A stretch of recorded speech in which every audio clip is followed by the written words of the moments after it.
नमस्कार। आकाशवाणी देहरादून से प्रस्तुत है प्रादेशिक समाचार। पहले मुख्य समाचार। प्रधानमंत्री नरेंद्र मोदी ने आज वीडियो कॉन्फ्रेंसिंग के जरिए आंध्र प्रदेश के पुट्टपर्थी में साई ग्लोबल कन्वेंशन सेंटर का उद्घाटन किया। कहा, भारत आज विश्व की टॉप 5 अर्थव्यवस्था में से एक है।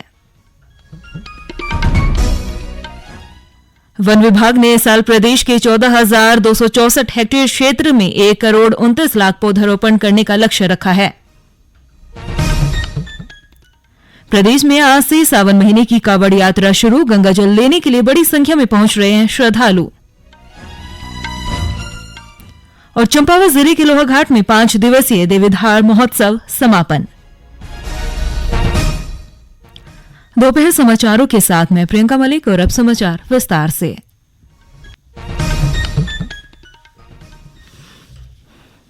प्रधानमंत्री नरेंद्र मोदी ने आज वीडियो कॉन्फ्रेंसिंग के जरिए आंध्र प्रदेश के पुट्टपर्थी में साई हीरा ग्लोबल कन्वेंशन सेंटर का उद्घाटन किया है। इस अवसर पर उन्होंने श्री सत्य साई सेंट्रल ट्रस्ट के पुट्टपर्थी जिले को पूरी तरह से डिजिटल बनाने का आह्वान किया। डिजिटल क्रांति का जिक्र करते हुए प्रधानमंत्री ने कहा कि आज के समय में भारत अर्थव्यवस्था में विश्व की टॉप 5 अर्थव्यवस्था में से एक है। इकोनॉमी और टेक्नोलॉजी में भी लीड कर रहा है। आज भारत दुनिया की टॉप 5 में शामिल हो चुका है। आज भारत में दुनिया का तीसरा सबसे बड़ा स्टार्टअप इकोसिस्टम है। डिजिटल टेक्नोलॉजी और 5G जैसे क्षेत्रों में हम बड़े बड़े देशों का मुकाबला कर रहे हैं। दुनिया में आज जितने भी रियल टाइम ऑनलाइन ट्रांजैक्शन हो रहे हैं उसके 40% अकेले भारत में हो रहे हैं। वन विभाग ने इस साल प्रदेश के 14,264 हेक्टेयर क्षेत्र में 1,29,00,000 पौधारोपण करने का लक्ष्य रखा है। साथ ही आजादी के अमृत महोत्सव के मौके पर चयनित सभी वन पंचायतों में 15 अगस्त को 75 पौधे लगाए जाएंगे। देहरादून में हरेला योजना और पौधारोपण कार्यक्रम की समीक्षा में वन मंत्री सुबोध उनियाल ने फलदार प्रजातियों को अधिक से अधिक लगाने के निर्देश दिए हैं। उन्होंने कार्बन फाइनेंसिंग प्रोजेक्ट के रोपण कार्यों को जोड़ने की आवश्यकता पर भी बल दिया है। उन्होंने पौधारोपण कार्यक्रम में जनप्रतिनिधियों, विद्यालय, एनजीओ और विभिन्न शासकीय विभागों की भागीदारी सुनिश्चित करने के भी निर्देश दिए हैं। कार्मिक, लोक शिकायत, कानून और न्याय पर संसद की स्थायी समिति ने समान नागरिक संहिता पर बैठक की। बैठक की अध्यक्षता राज्यसभा सांसद सुशील मोदी ने की है। बैठक में 17 सदस्य उपस्थित थे। समिति ने संबंधित पक्षों से भी उनकी राय मांगी। समान नागरिक संहिता में नागरिकों के लिए समान कानून बनाने और लागू करने का प्रस्ताव है, चाहे उनका धर्म या लिंग कुछ भी हो। वर्तमान में विभिन्न समुदाय के व्यक्तिगत कानून उनके धार्मिक ग्रंथों द्वारा शासित होते हैं। विधि आयोग ने पिछले महीने की 14 तारीख को समान नागरिक संहिता के संबंध में लोग और मान्यता प्राप्त धार्मिक संगठनों से राय मांगी थी और अब 14 जुलाई तक अपने विचार भेज सकते हैं। मुख्यमंत्री पुष्कर सिंह धामी ने केंद्रीय गृह मंत्री अमित शाह से नई दिल्ली में मुलाकात की है। इस दौरान मुख्यमंत्री पुष्कर सिंह धामी ने कांवड़ यात्रा से संबंधित तैयारी, जोशीमठ में किए जा रहे पुनर्वास कार्य और चारधाम यात्रा को सुगम या सुरक्षित रूप से संचालित करने के लिए राज्य सरकार की ओर से की गई सभी व्यवस्थाओं के बारे में जानकारी दी है।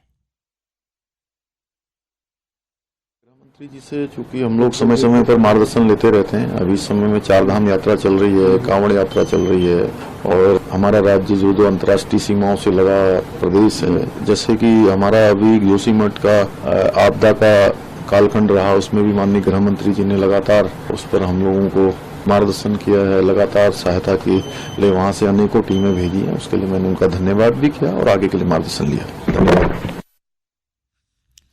राज्यपाल लेफ्टिनेंट जनरल गुरमीत सिंह ने कहा कि देहरादून में सैन्य धाम से बनने वाले अमर जवान ज्योति स्मारक आने वाली पीढ़ियों के लिए भी एक प्रेरणा स्तंभ होगी। उन्होंने कहा कि ये सैन्य धाम आने वाले समय में प्रदेश की पहचान बनेगा। देहरादून में आयोजित शहीदों के आंगन की पवित्र मिट्टी के प्रतिस्थापना समारोह में राज्यपाल गुरमीत सिंह ने कहा कि सैन्य धाम हमारी आस्था का केंद्र ही नहीं बल्कि हमारे वीर सैनिकों के अतुलनीय योगदान को प्रदर्शित करने वाला स्मारक बनेगा। इस मौके पर सीडीएस जनरल अनिल चौहान ने कहा कि राष्ट्रीय सुरक्षा में सशस्त्र सेनाओं का बड़ा योगदान रहा है। सीडीएस ने कहा कि राष्ट्रीय सुरक्षा और राष्ट्रीय निर्माण हम सभी की बराबर की जिम्मेदारी है। ये समाचार आप आकाशवाणी के देहरादून केंद्र से प्रसारित किए जा रहे हैं। ताजा समाचार के लिए आप हमारे फेसबुक पेज आकाशवाणी समाचार उत्तराखंड, ट्विटर हैंडल @AIRnews_DDN को फॉलो कर सकते हैं। साथ ही यूट्यूब चैनल आकाशवाणी समाचार उत्तराखंड को सब्सक्राइब कर सकते हैं और आकाशवाणी की वेबसाइट www.newsonair.gov.in/उत्तराखंड पर लॉगिन करके भी देख सकते हैं। प्रदेश में आज से सावन महीने की कावड़ यात्रा शुरू हो गई है। यात्रा के पहले दिन से ही राज्य में बड़ी संख्या में कावड़ियों के पहुंचने का सिलसिला शुरू हो गया है। सुरक्षा की दृष्टि से कावड़ यात्रा मार्ग और मेला स्थल पर बड़ी संख्या में पुलिस बल को तैनात किया गया है और पूरे मेला क्षेत्र को 12 सुपर जोन, 33 जोन और 153 सेक्टर में बांटा गया है। प्रशासन ने यात्रियों की सुविधाओं के लिए पानी, शौचालय और अन्य मूलभूत सुविधाओं के लिए पूरे क्षेत्र में विशेष प्रबंध किए हैं।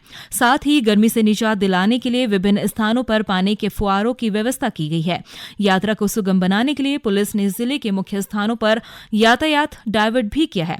पुलिस महानिदेशक अशोक कुमार ने कहा कि कावड़ यात्रा को सुविधाजनक और सुरक्षित तरीके संपन्न कराना सरकार की प्राथमिकता है। उन्होंने कहा कि कावड़ यात्रा के दौरान हुड़दंग मचाने वालों के खिलाफ कार्रवाई की जाएगी। मुख्यमंत्री पुष्कर सिंह धामी ने कावड़ यात्रा में उत्तराखंड आने वाले शिव भक्तों की मंगलमय यात्रा की कामना की है। गौरतलब है कि कावड़ यात्रा इस महीने की 15 तारीख को हरिद्वार, गोमुख और गंगोत्री में संपन्न होगी। चंपावत जिले के लोहाघाट में 5 दिवसीय देवीधार महोत्सव विभिन्न स्थानों से देवव्रतों के आगमन के साथ ही समापन हो गया है। मां भगवती मंदिर देवीधार में चल रहे 24वें देवी महोत्सव के अवसर पर क्षेत्र के 3 गांवों से निकाली गई इस यात्रा में बड़ी संख्या में श्रद्धालुओं ने मां का आशीर्वाद भी लिया है।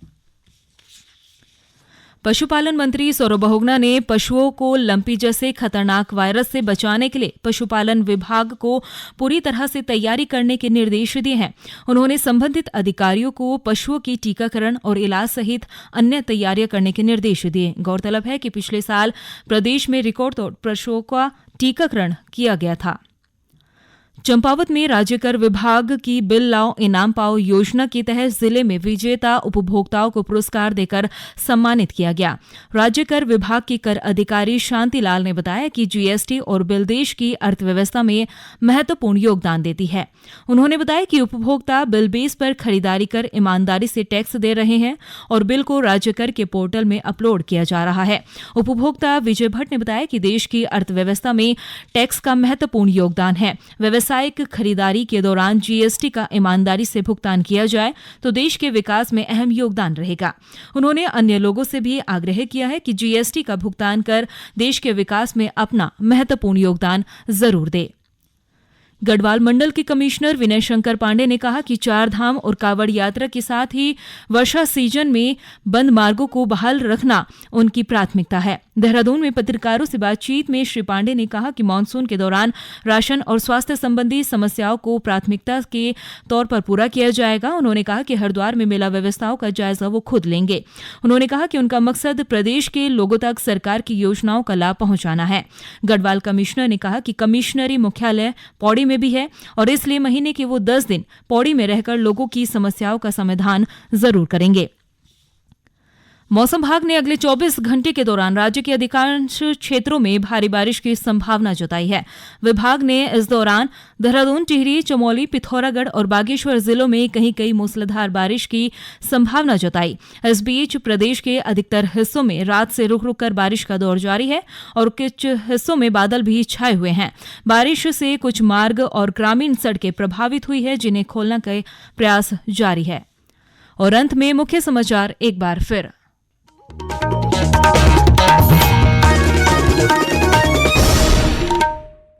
प्रधानमंत्री नरेंद्र मोदी ने आज वीडियो कॉन्फ्रेंसिंग के जरिए आंध्र प्रदेश के पुट्टपर्थी में साई हीरा ग्लोबल कन्वेंशन सेंटर का उद्घाटन किया। कहा, भारत आज विश्व की टॉप 5 अर्थव्यवस्था में से एक है। वन विभाग ने इस साल प्रदेश के 14,264 हेक्टेयर क्षेत्र में 1 करोड़ 29 लाख पौधारोपण करने का लक्ष्य रखा। प्रदेश में आज से सावन महीने की कावड़ यात्रा शुरू हो चुकी है। गंगा जल लेने के लिए बड़ी संख्या में श्रद्धालु पहुंच रहे हैं। और चंपावत जिले के लोहाघाट में 5 दिवसीय देवीधार महोत्सव का समापन हुआ।